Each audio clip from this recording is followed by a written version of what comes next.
दोस्तों कैसे हैं। एग्जाम कॉर्नर पटना चैनल पर स्वागत है। दोस्तों एक वैकेंसी पहले आई हुई थी बिहार विधानसभा का, और वो वैकेंसी में करीब करीब उस समय 109 सीट आया था। और फिर से जो है उसका पोर्टल खोला जा रहा है, मतलब फिर से जो है रीओपन होने जा रहा है पोर्टल। कैसे, जैसे जिस तरह से बिजली विभाग का हुआ था उसी तरह से जो है फिर से जो है पोर्टल खोलने वाला है। तो ये पोर्टल खुलने वाले से उनको फायदा हो जाएगा कि जो आवेदन उस समय नहीं कर पाए थे वो आवेदन कर पाएंगे। तो पूरा ही वैकेंसी के बारे में सारा जानकारी, कभी पोर्टल खुलेगा, कब इसका परीक्षा होगा, क्या इसका सिलेबस है, सारा अपडेट हम आपको वीडियो के माध्यम से हम बताते रहेंगे। तो चैनल पे जो नए हैं चैनल को सब्सक्राइब कर लीजिएगा। कोई भी अपडेट बिहार विधानसभा से रहेगा तो सबसे पहले आपको इसी चैनल के माध्यम से मिलेगा। तो इस वीडियो को थोड़ा सा अस्थिर होकर देखिएगा। देखिए है क्या, बता देते हैं। तो 109 पदों का ये विज्ञापन निकला था। कितना पदों का? तो 109 पदों का ये विज्ञापन निकला था। फिर से जो है अब इसमें जो है बोला गया कि नहीं, ये जो विज्ञापन 109 नहीं रहेगा, ये विज्ञापन रहेगा कितना, तो 350। फिर कितना हो गया विज्ञापन? 350। लेकिन अभी मेरे पास जो जानकारी मिल के आ रही है कि ये जो है बिहार विधानसभा भी एकदम अंतिम मूड में है। अंतिम मूड के मतलब अभी सोच रही है कि नहीं, हमको एक ही बार जो है सारा सीट को जोड़ देना है। तो करीब करीब जहां तक मुझे पता चला है सोर्स के द्वारा कि 200 सीट और इसमें जोड़ दिया जाएगा। तो आपका 550 का विज्ञापन निकालने वाला है। कितना सीटों का?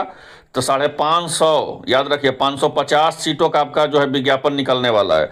जहां आपका 109 सीट था, जहां आपका 109 सीट था, अब यहां पे सीटों का संख्या क्या हो गया? तो 550। अब इसका एजेंसी भी चयन हो चुका है परीक्षा को लेकर के। तो ये ज़्यादा आपको समय नहीं देगी। कब तक इसका परीक्षा हो जाएगा, कौन इसका फॉर्म अप्लाई करेंगे, कब इसका फॉर्म आएगा, सारा बताएंगे। तो पहले देखिएगा, तो इसमें बहुत सारा चीज़ का वैकेंसी है। इसमें सिर्फ जो है आपका क्या क्या चीज़ का वैकेंसी था ये हम आपको बता देते हैं डिटेल, तब आपको समझ में आएगा। इसमें एक वैकेंसी था सुरक्षा प्रहरी का, ठीक है। अब इसमें एक वैकेंसी था कार्यालय परिचारी का, क्लर्क का। एक वैकेंसी था आपको सहायक प्रशाखा पर अधिकारी, एएसओ का, ठीक है।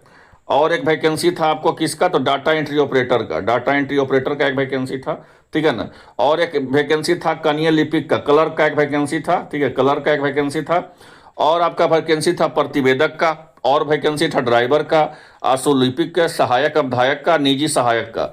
मतलब उस समय जो है विज्ञापन आपका निकला था 109 सीटों को, लेकिन अब जो है सीटों का संख्या बढ़ा के कर दिया गया है। कितना? तो कर दिया गया है करीब करीब सीटों का संख्या बढ़ा करके 550। और इसका एजेंसी का भी चयन हो चुका है। तो इसका पोर्टल कब खुलने वाला है? सबसे महत्वपूर्ण चीज, तो इसका पोर्टल जो है आपको जहां तक तो मुझे जानकारी मिली है कि इसका पोर्टल जो है 12 नवंबर के बाद कभी भी ओपन हो सकता है। 12 नवंबर के बाद जो है कभी भी इसका पोर्टल खुल सकता है। सबसे महत्वपूर्ण चीज तो ये है कि इसका परीक्षा दिसंबर में ही हो जाएगा, इस बात को भी जान लीजिए। तो आइए हम सिलेबस जानते हैं आज किसका, तो सहायक प्रशाखा पदाधिकारी का। जैसे ही पोर्टल खुलेगा तो सबसे पहले आपको एग्जाम कॉर्नर पटना चैनल पे ही मिलेगा। तो चैनल पे जो नए हैं चैनल को सब्सक्राइब कर लीजिएगा। तो क्या है ये देखिए, तो पहले उस समय सीटों का संख्या 50 था एएसओ में, सहायक प्रशाखा पदाधिकारी का।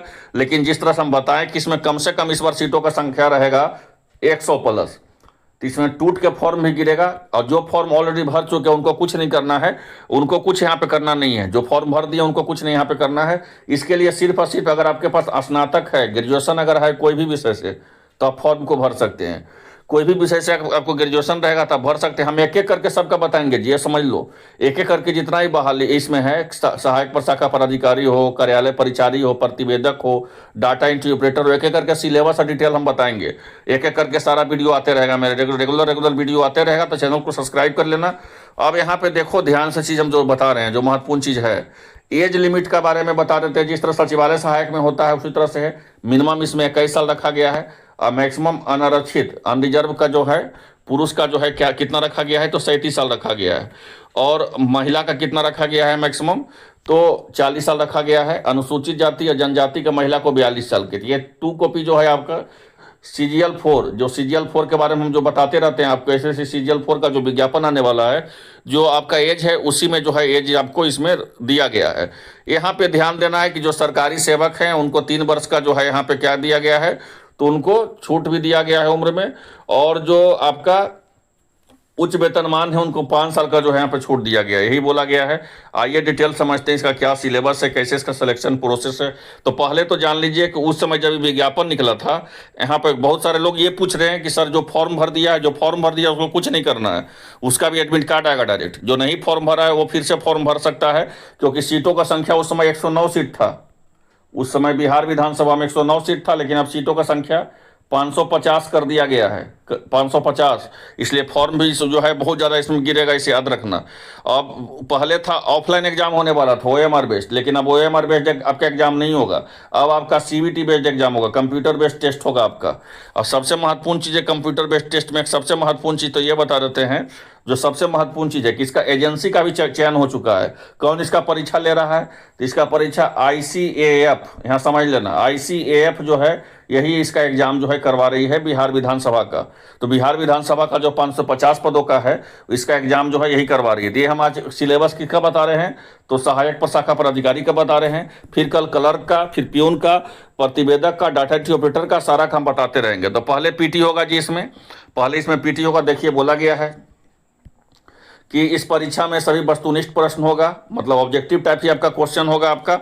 और जो बोला गया है कि इसमें जो है आपका 2 घंटा का आपका परीक्षा होगा। कितना घंटा का परीक्षा होगा? तो 2 घंटा का आपका एग्जाम होगा। इस बात को ध्यान रखिएगा, कितना घंटों का एग्जाम होगा? तो 2 घंटों का आपका एग्जाम होगा।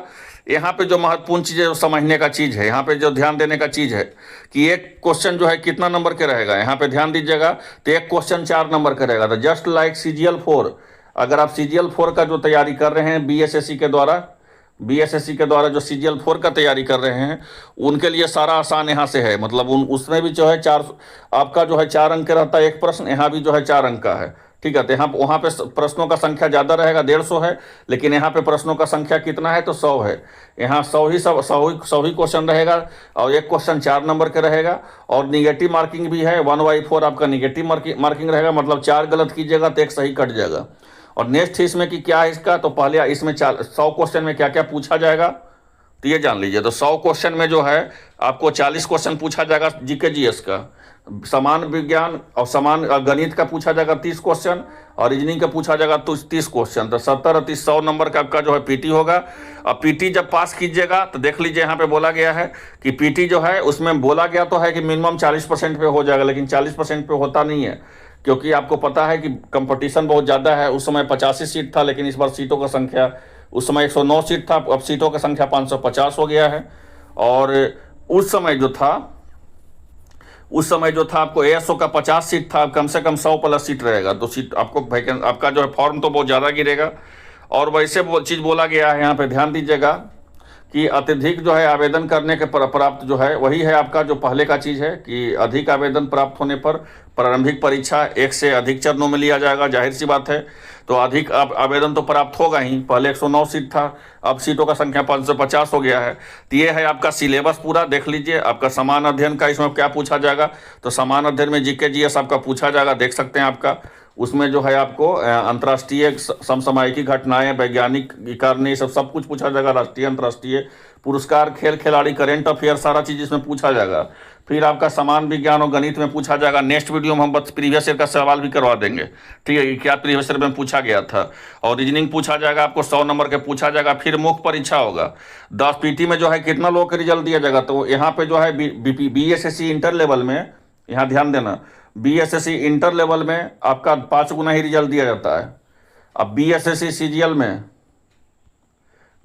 CGL में भी 5 गुना ही रिजल्ट दिया जाता है। लेकिन यहाँ पे बिहार विधानसभा में थोड़ा सा राहत है। क्या है राहत? यहाँ 10 गुना रिजल्ट दिया जाएगा। तो करीब करीब जो है आपका 500 लोगों का रिजल्ट जो है दिया जाएगा। कितना लोगों का रिजल्ट दिया जाएगा? तो 500 लोगों का रिजल्ट दिया जाएगा। अगर आपको 500 सीटों को संख्या रहेगा तो कम से कम 10 गुना, तो आपको 5000 लोगों का रिजल्ट जो है PT में दिया जाएगा। और यहाँ पे बोला गया है कि प्रारंभिक परीक्षा में कुल उपलब्ध रिक्तियाँ का 10 गुना रिजल्ट आपको तो दिया ही जाएगा। तो वही अगर 500 सीट हुआ तो 5000 रिजल्ट आपका PT में दिया जाएगा। तो फिर मेंस में वही 5000 स्टूडेंट मेंस देंगे। और प्रारंभिक परीक्षा में जो सफल होंगे वही मुख्य परीक्षा के लिए, यहाँ बोलिए, देखिए बोला भी गया है कि प्रारंभिक परीक्षा में जो भी सफल अभ्यर्थी होंगे उनको मुख्य परीक्षा के लिए अलग से आवेदन पत्र भरवाया जाएगा, जिसके सफल अभ्यर्थियों द्वारा निर्धारित अवधि के परीक्षा शुल्क मुख्य परीक्षा हेतु विहित प्रक्रिया में जमा करना होगा, तथा जो है मुख्य परीक्षा हेतु अलग से विज्ञापन प्रकाशित किया जाएगा। तो मुख्य परीक्षा के लिए जो है अलग से विज्ञापन प्रकाशित किया जाएगा। तो ये है आपको, अगर आप इस फॉर्म भरना चाहते हैं तो कब से रीओपन हो रहा है, क्योंकि फॉर्म तो ऑलरेडी भरा चुका है, तो कब से रीओपन हो रहा है, तो सबसे पहले आपको कहीं पता चलेगा तो एग्जाम कॉर्नर पटना चैनल पे मिलेगा। तो चैनल पे जो नए हैं चैनल को सब्सक्राइब कर लीजिए, क्योंकि एजेंसी का भी चयन हो चुका है। तो इसका जो है पोर्टल 7 से 8 दिन ही खुलेगा। रीओपन होगा, तो जैसे रीओपन होगा सबसे पहले आपको एग्जाम कॉर्नर पटना चैनल पे ये देखने को मिलेगा। तो चैनल पे जो जो नए हैं सब्सक्राइब कर लीजिए। धन्यवाद।